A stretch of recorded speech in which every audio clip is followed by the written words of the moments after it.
everyone, welcome back to my channel. If you're new here, you can call me Kai, and this is my crafty corner of the internet. Today I've got another flosstube update.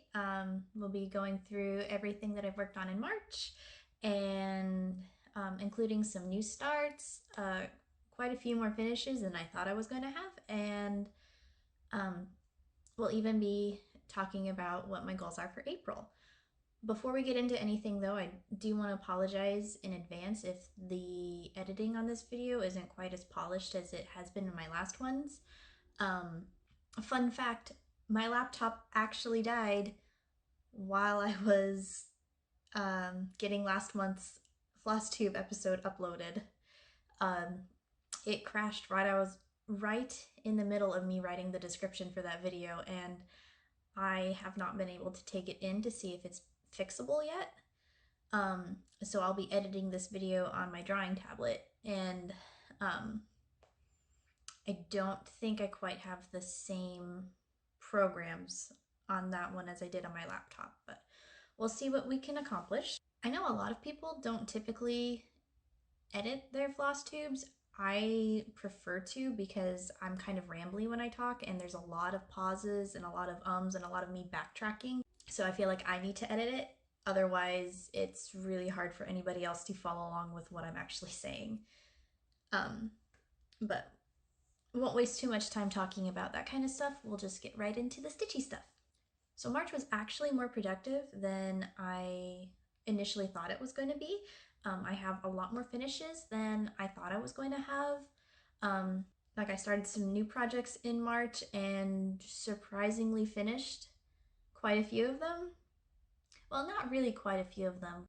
There's one thing that I'm counting as like one project, but it's got a lot of little finishes in it. But we'll get into that later. So first off, my one whip that I carried into March was the Secret Grove Stitch Along by Needle Lot Designs. Here is where I was at last time you guys saw it.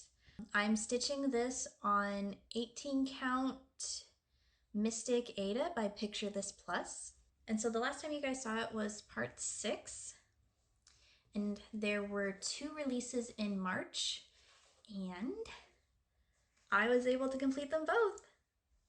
So part 7 was the hair and the scroll here, so that was quite a big release. And then part 8 was the rose love letter and the scroll down here, which was about half the size of this one. So let's see, I stitched part 7 in about 6 days, and then I stitched part 8 in 3 days and was able to get it finished before the end of March, which I was really pleased with, considering that it was released on March 28th.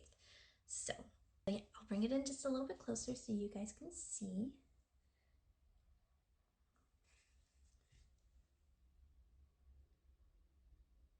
I really love this rose down here. I love how the leaves look like stained glass. It's just so pretty. There is a little bit more contrast between these 2 reds than my camera is picking up on, but yeah.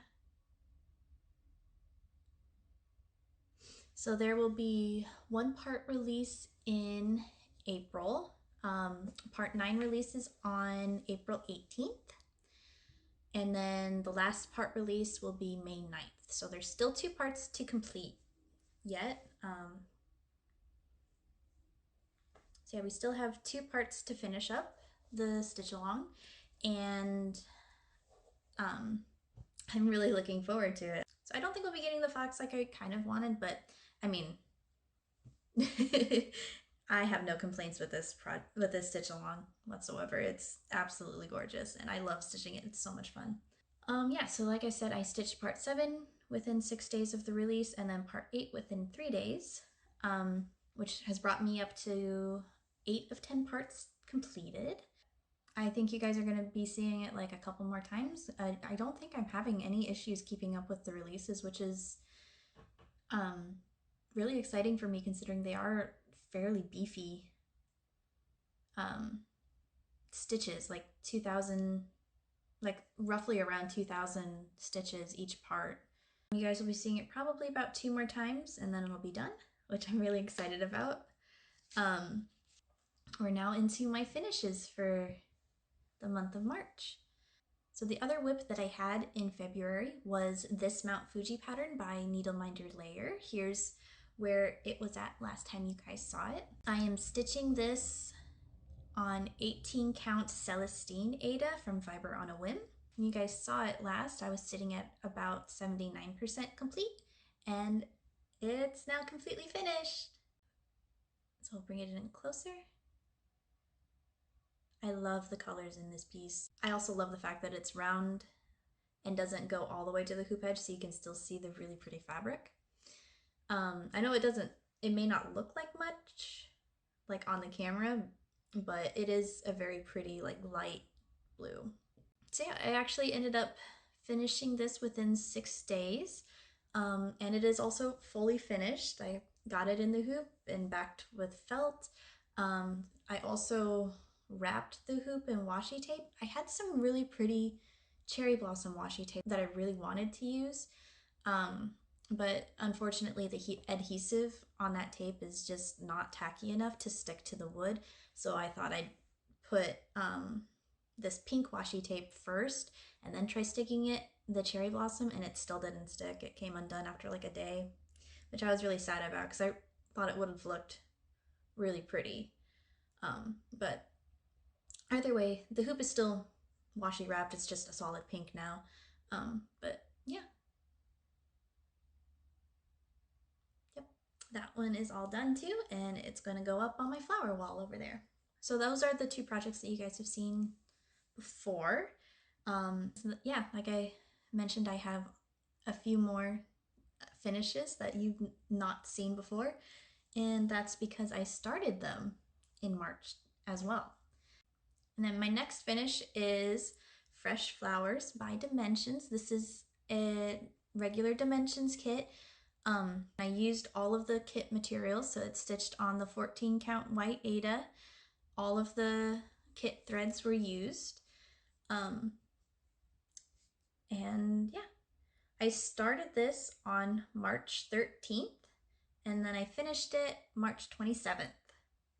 So that means I stitched it in 11 days, and I was actually kind of surprised that it stitched up that quickly. I was kind of hoping it would take a little bit longer, but it is a really pretty pattern. I just really love the watercolor kind of effect, and there are French knots up here, and I love that they added those because it feels to me like watercolor splatter, and it's just, I love it. I'm so pleased with it. Like, it's so pretty, it's so gorgeous. Excuse the hoop marks, I haven't washed it or ironed it yet. That's on my list to do sometime this week, but yeah. So the plan is to frame this in a 5x7 frame and then get it up on my flower wall. And then I'm going to try to put a picture in here of what it looked like before the back stitch and then after the back stitch. Because this is definitely one of those pieces that you need the back stitch on. And it's so pretty. I am so glad I was able to get this kit and get it all stitched up. My next project, that technically the whole project itself isn't completed yet. I'm only about halfway done with it, but I do have finishes to show. I am working on a set of farm animal magnets for my toddler to play with. I'm stitching up Crafted Gurumi's farm animal mini pattern. You get 8 big ones and then 8 little babies. So like I said, I'm making these as a set of magnets for my toddler to play with. And here's what I've stitched up. I've got the cow, the goat, and the chicken done. And the chicken is some color substitutions.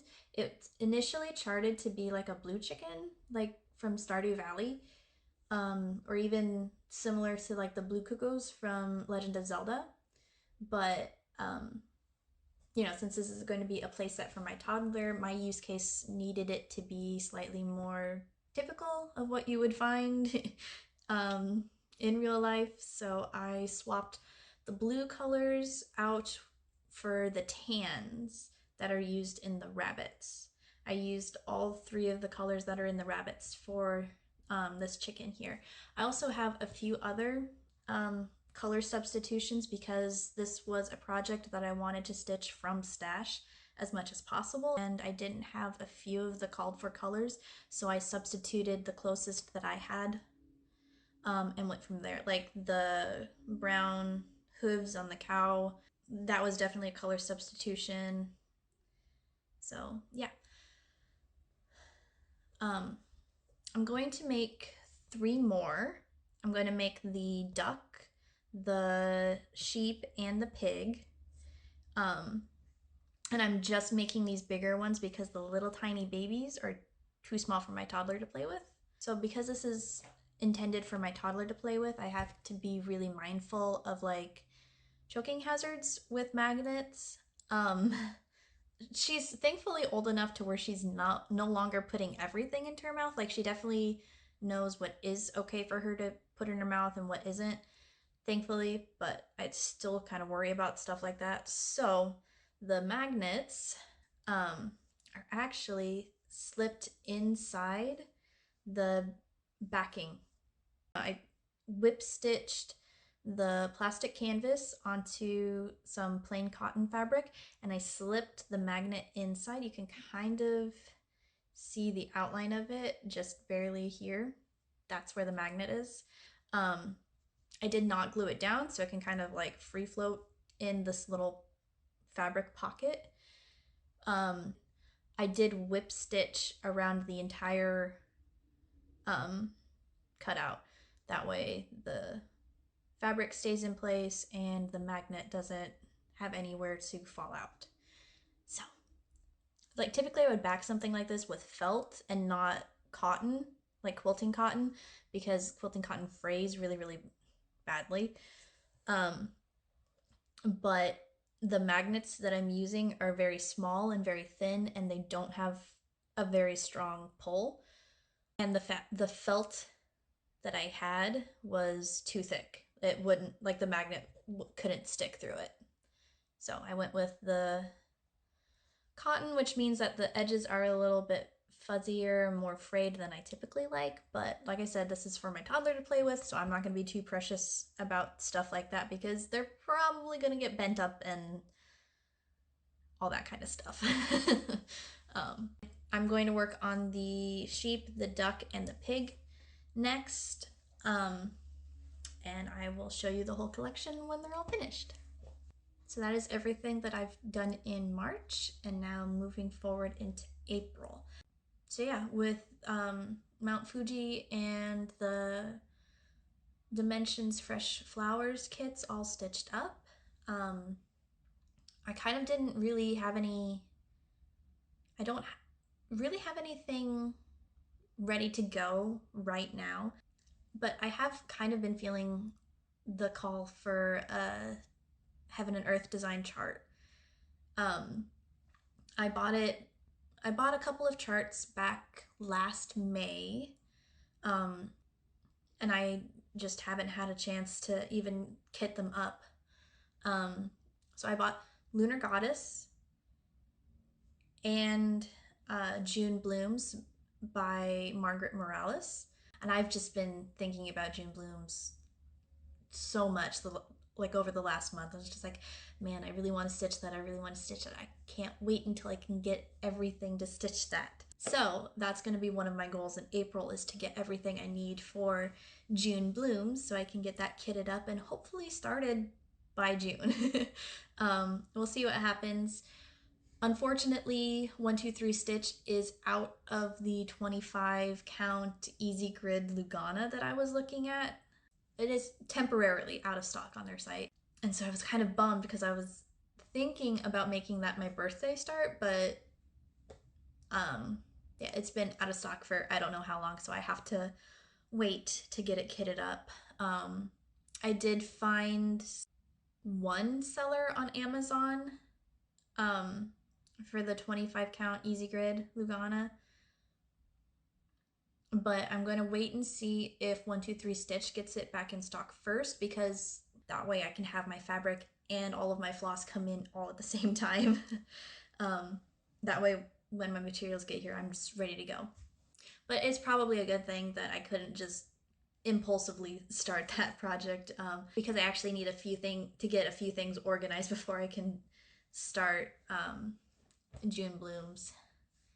Because for those of you who don't know, it's a fairly large full coverage piece with about 90 colors in it. So far, I think my highest color count in a pattern is Secret Grove with 36 colors. But yeah, so I actually need to make a new project case so that I can store all of my materials for June blooms. This is the project case this is the style of project case that I'm using now. I designed this myself and sewed it all up myself, and it is exactly everything that I need. It zips around 3 sides, it opens up like a book, and then on the inside I've got pockets for my scissors here on a needle minder. This is where I stuff all of my orts while I'm stitching. This pocket typically was designed to hold the pattern charts for like small stitches. But right now it's holding my grime guard for my nerd hoop. And then I've got my thread, all of my threads sorted in these A5 die cut storage pages. And they are the perfect size. They will absolutely hold a whole skein, no problem. So I can fit 4 colors to a page, and like I said, Secret Grove has about 36 colors in it, which means my book is puffy, very, very puffy. There is no way I'm going to be able to get 90 colors in this book, which is a little sad because I really like this book. But, and then in the back pocket, I've got a felt patch for extra needles, and this hoop, or this pocket to hold my hoop, and my needle minder for my project. Like I said, it's about A5 size, and it is absolutely perfect to keep everything in one spot, and I'm really glad that I have it. But I'm planning on stitching June blooms in a Nerge number 4 hoop, so it's quite big and absolutely will not fit in that case. So I need to make a new project case. I'm gonna go with a different design than this one because I'd like to keep, this is a Knitter's Pride magnet chart holder. This is what I use for all of my paper charts. I'm still going back and forth on whether or not I want to print out the chart for June blooms, or if I want to use my phone or use Pattern Keeper on my phone. I don't have an Android tablet,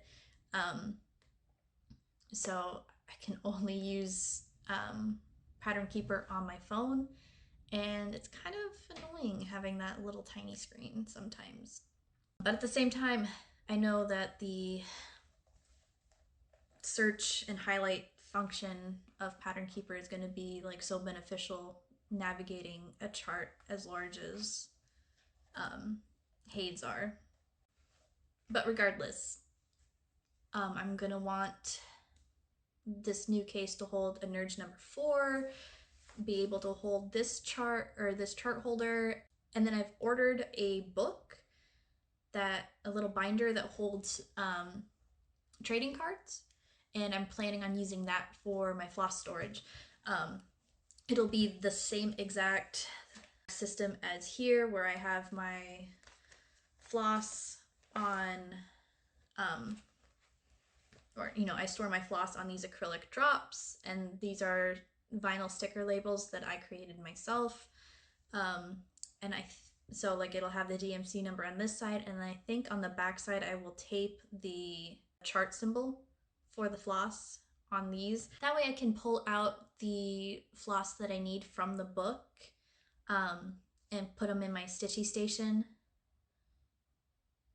and then put them back in the book when I'm done with that stitchy session. So I'm designing a different style of case to hold all of that. And then I'm also going to be sewing a separate fold up case that I'm calling my sofa stitchy station, because the idea is you can fold it up. It'll be like a tri-fold with a snap, so you can fold it up and keep everything away when you're not stitching, but then open it up and like drape it over the arm of your couch, and have access to your scissors, your orts pocket. I'm even gonna make a little fold up tray in the middle to hold my floss drops that I pulled from my floss book, and then a needle patch or a felt patch for extra needles and all of that. So yeah, those are a couple of cases that I need to sew before I can get started stitching June blooms. I'm in the middle of drafting those patterns right now, and I've got some really beautiful hydrangea fabric that I've ordered. I'm just waiting on that to arrive, and I will absolutely share those cases with you next time, or maybe make a floss tube extra once I've got them all stitched up. We'll see what happens. So my goals for April are going to be kit up June blooms when I can. I'm waiting on 123 Stitch to restock the fabric that I need, and then I'll order that and all of the floss at the same time. So my boxy project case to hold everything, and then my sofa stitchy station to make stitching on the sofa so much more convenient for me. And then outside of that, I'm gonna make the other 3 farm magnets for my toddler, the duck, the sheep, and the pig. And then I'm also going to start my first ever quilt here soon. My plan is to just cut out I have all of the fabric bought. My plan is to just go ahead and cut out all the pieces. Maybe I could start assembling, we'll see what happens.